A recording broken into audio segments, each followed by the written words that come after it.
پھر ایک مسئلہ یہ ہے کہ کچھ لوگ لیٹ آتے ہیں اور ان کی کچھ رکعتیں پہلے سے فوت ہو جاتی ہیں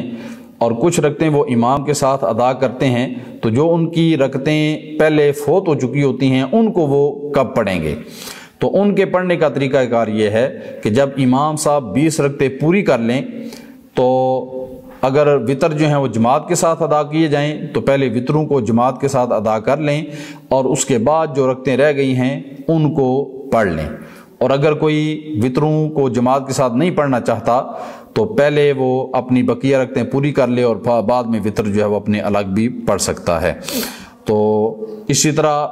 بعض لوگ جو ہیں وہ مسجد کے اندر نماز تراویح نہیں پڑھتے بلکہ اپنے گھر میں اہتمام کرتے ہیں، یا کسی ہال کے اندر وہ نماز تراویح کا اہتمام کر لیتے ہیں۔ تو گھر کے اندر یا کسی ہال وغیرہ کے اندر نماز تراویح ادا کی جا سکتی ہے، لیکن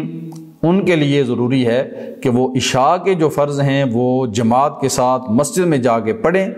اور پھر نماز تراویح آ کے اپنے گھر میں پڑھ لیں انفرادی طور پر یا جماعت کے ساتھ، تو پھر ان کے لیے اس طرح پڑھنا جائز ہے۔ اور اگر وہ فرض بھی مسجد میں جا کے نہیں پڑھتے بلکہ وہ گھر میں پڑھتے ہیں تو پھر جماعت کے تارک ہوں گے اور گناہ گار ہوں گے۔ تو ایسے افراد پہلے مسجد میں جائیں، نماز عشاء کی نماز کو باجماعت ادا کر کے پھر گھر میں آ کے بے شک نماز تراویح جو ہے وہ انفرادی طور پر گھر کے اندر یا کسی ہال کے اندر یا گھر کے اندر ہی جماعت کا اہتمام کر کے پڑھ سکتے ہیں۔ نماز تراویح جو ہے یہ اس کو بیٹھ کر بلا عذر پڑھنا یہ مکروہ ہے۔ زیادہ ثواب اسی کو حاصل ہوتا ہے جو کھڑے ہو کر نماز تراویح پڑھتا ہے،